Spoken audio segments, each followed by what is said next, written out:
அதே நேரத்தில் ஒரு 30 நாள் மட்டுமே ஆகியிருக்கிற ஒரு அரசாங்கத்தின் மீது நீங்கள் மொத்த பழியும் தூக்கி போட முடியாது. அவர்களுக்கு ஒரு டைம் கொடுக்கணும். நீங்கள் அவங்களுக்கு என்ன பிரச்சனை, ஒரு தமிழ்நாட்டிலேயே வந்து ரொம்ப ஒரு மோசமான லாஸ் மேக்கிங் டிபார்ட்மெண்ட்னா வந்து எந்த கவர்மெண்ட் ஆட்சியில் இருந்தாலும் அது வந்து ஈபி தான். மின்வெட்டு காரணம் குறித்து செய்தியாளர் எழுப்பிய கேள்விக்கு காங்கிரஸ் எம்பி ஜோதிமணி பதிலளித்துள்ளார். இதுதான் வந்து சோலாருக்கு செலவாகுது. அது இல்லாமல் 30 நாட்களுக்குள்ள சப்சிடியை உறுதி செய்கிறாங்க.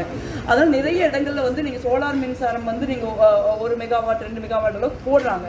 அப்போ வீடுகள்லையே நம்ம அதை போடுறப்ப இந்த பிரச்சனைகள் நம்ம இன்னும் குறைக்கலாம். இது வந்து ஒரு மக்களுடைய ஒரு நாட்டுக்கான பங்களிப்பாகவும் இது இருக்கும். அதே நேரத்தில் ஒரு 30 நாள் மட்டுமே ஆகியிருக்கிற ஒரு அரசாங்கத்தின் மீது நீங்கள் மொத்த பழியும் தூக்கி போட முடியாது. அவர்களுக்கு ஒரு டைம் கொடுக்கணும். நீங்கள் அவங்களுக்கு என்ன பிரச்சனை, ஒரு தமிழ்நாட்டிலேயே வந்து ரொம்ப ஒரு மோசமான லாஸ் மேக்கிங் டிபார்ட்மெண்ட்னா வந்து எந்த கவர்மெண்ட் ஆட்சியில் இருந்தாலும் அது வந்து ஈபி தான்.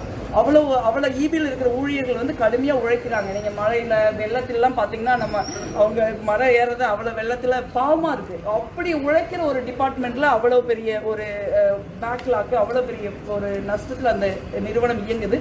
ஸோ இதை வந்து தொடர்ச்சியான அரசாங்கம் ரிஃபார்ம் பண்ணியிருக்காங்க. இந்த அரசாங்கம் பண்ணுவாங்க. அதுக்கு அவங்களுக்கு ஒரு டைம் கொடுக்கணும்னு நான் நினைக்கிறேன். கடந்த ஆட்சி காலத்தில் கூட இந்த அளவுக்கு மின்வெட்டு ஏற்பட்டல. இப்போ ஒரு மாத அளவில் இவ்வளோ மின்வெட்டுகள் வந்து சென்னையில் ஏற்பட்டிருக்கு. அதே மாதிரி தமிழகத்தில் பல்வேறு இடங்களில் மின்வெட்டு ஏற்படுதுங்கிறது தான் மக்களோட கேள்வியாக இருக்குது. அது என்னன்னு பார்க்கணும். இப்போ நீங்கள் சில நேரங்களில் வந்து நீங்கள் மின்வெட்டு நடக்கிறப்ப நீங்கள் ஒரு குறிப்பிட்ட யூனிட் வந்து மின்சார பற்றாக்குறை இருக்கலாம். ஏதோ ஒரு காரணங்களால ஒரே நேரத்தில் 2-3 யூனிட் வந்து செயல்படாமல் இருக்கலாம். அதனால மின் உற்பத்தி குறைஞ்சிருக்கலாம்.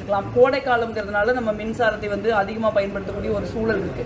எது எப்படி இருந்தாலும் வந்து ஒரு குறிப்பிட்ட காலகட்டத்திற்குள்ள நீங்க வந்து மின்சாரம் வந்து ஒரு தடையற்ற மின்சாரத்தை அரசு வழங்க வேண்டும். அதற்கான முயற்சிகள் அவங்க செய்வாங்க. அதுக்கான ஒரு டைம் மட்டும் அவங்களுக்கு கொடுக்கணும்.